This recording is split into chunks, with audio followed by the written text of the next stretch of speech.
Hi everybody, welcome to episode 37 of the Photography Explained podcast. In this episode, what is landscape photography? I'm your host Rick, and each week I will try to explain one photographic thing to you in plain English in less than 10 minutes without the irrelevant details. My aim is to explain things in just enough detail to help you and I with our photography and no more. Okay, this is episode 37 and I still can't get the intro right and I still can't remember it, so I still have to read it off the screen. I will get there. Excuse the slightly throaty voice this morning. Come out of nowhere. Don't know where that's come from. Anyway, who am I to talk about this stuff? Well, I'm a professionally qualified photographer based in England with a lifetime of photographic experience which I share with you on my podcast. What is landscape photography? Here is my answer. This is the written down bit. Landscape photography is the art of capturing all aspects of the environment with a camera. Landscape photography can capture a wide range of subjects from wide open spaces to small details within the environment. Landscape photography can also capture both natural and man-made forms and their interrelationships, impacts and tensions. Landscape photography could be called outdoor photography. Did I say outdoor then? Okay, only about 3 stumbles in that. Okay, so that's my definition of landscape photography. Like I say, it's also called outdoor photography, and in some circles it's actually called nature photography. Take your pick. Does it really matter? Doesn't, does it? What matters is the photos that we take. Okay, landscape photography. This is after architectural construction and all that good stuff. This is, along with travel, this is my favourite photography. I'll get onto that in a minute. What is landscape photography used for? Well, if you think about it, any photo of anything outdoors, anywhere, on any publication, book, magazine, websites, obviously more websites now than ever, Instagram, blah, blah, blah. It's used anywhere and everywhere. Any photo, I've written this as well, this is a good one. Any photo that you've seen anywhere of the outdoors is landscape photography. So that gives it a huge market, which is the good and the bad thing. Landscape photography is also used as stock photography. Stock agencies where you can submit photos to stock agencies and they sell them to buyers who want photos that they can use. It used to be a big thing, stock photography. I've made about £12 out of it over the years. I've not really got into it that much because I probably embarked on stock photography, not landscape photography, as the market was dipping. Why do I love landscape photography? Well, this is how I got into photography. It was the first thing that I did, and it's got me out and about to so many places that I never would have seen, and I absolutely love doing this. I'm a real outdoorsy kind of chap, and I love taking photos. Another thing I've written here is the ultimate freedom, physically and artistically. You can go out whenever you want, wherever you want, with whatever you've got, and take whatever photos you want. It's so liberating. If you're doing lots of work for clients like me, don't get me wrong, I love doing it. I genuinely love doing work for clients, but I'm under rules and constraints. Landscape photography for me is freedom, and that's why I love it. And once you've got all the gear, it doesn't cost you anything. You can take 100 photos, you can take 1,000 photos. It's all digital. Assuming you're using a digital camera, that is. Okay, moving on. Dying for a sip of coffee, but that would be awfully rude during a podcast recording. I'm recording this one in the morning, which might be why I'm a bit throaty. Who do I take photos for? Well, myself. I take the photos that I want to. I put them on my website. I use them to promote my skills as a photographer. I sell photos every now and then. These are mainly for people's websites. They find me various ways. But it's not a big money-making thing. It's my passion. It's what I enjoy doing and which I would love to do. If I could make a living from landscape photography, I'd be very, very happy. I didn't say that. Point 4.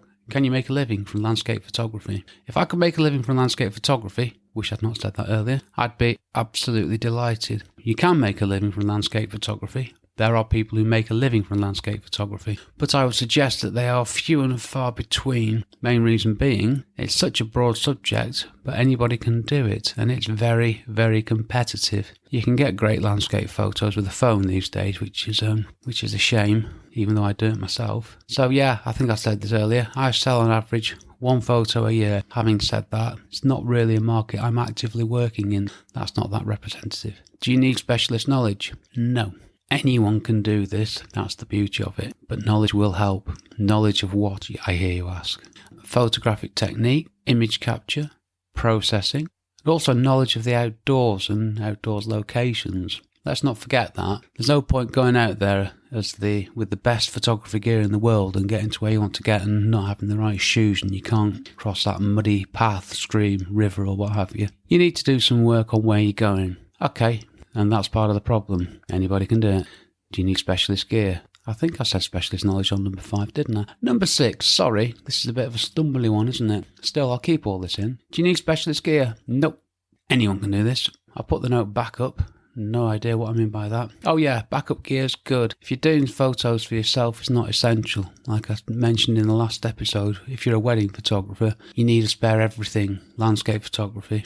Obviously, it's good to have spares, but if you haven't, not a biggie. You've probably got a phone anyway. Specialist gear would maybe extend more to clothing. Make sure that you're protected from the elements and it's not a cold, wet, and miserable experience for you.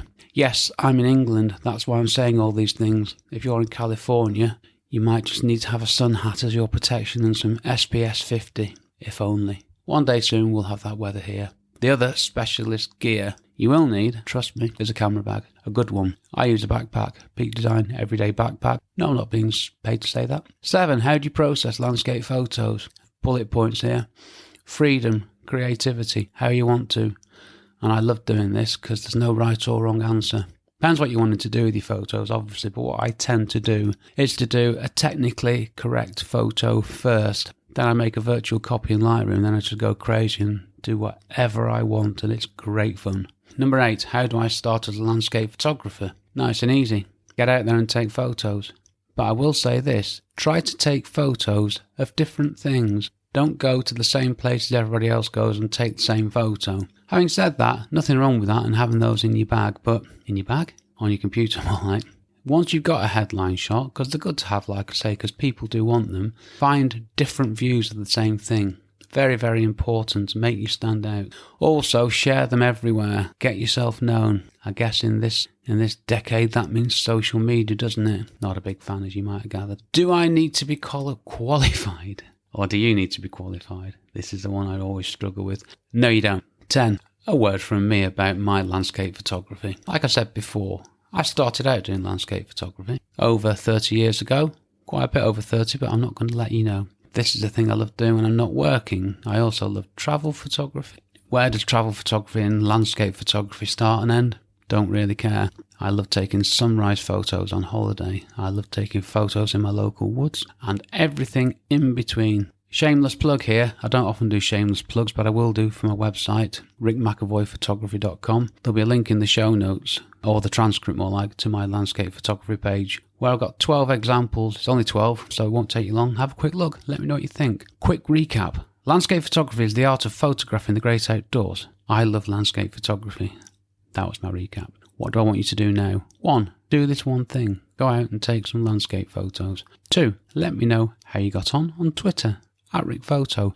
Maybe even share a photo. 3. Subscribe to my podcast if you enjoyed this episode. This helps me. 4. Rate and review my podcast. If you enjoyed this episode, this also helps me. 5. Tell someone you know about my podcast. This also helps me, and any help will be greatly appreciated. Next episode, travel photography. And then I'm back to a genre that I know nothing about. Thank you for listening to my small but I'll try that again. Thanks for listening to my small but perfectly formed podcast. Check out my website, rickmcavoyphotography.com, where you can find out all about me and my architectural and construction photography work, as well as my blog, where you can learn lots about photography. Obviously, there's also my landscape photography work, which is on my website. Okay, I've gone over time a bit here, but I'll live with that. Yeah, one more thing I want to say. Check out my Photography Explained website. Nearly finished, where you can find out how to ask me a question, find a list of episodes, and also things I'm going to explain in future episodes. Like I say, it's nearly finished and it's good stuff. Check it out.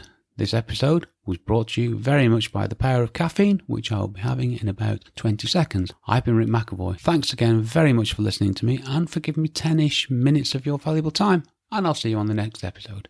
Cheers from me, Rick.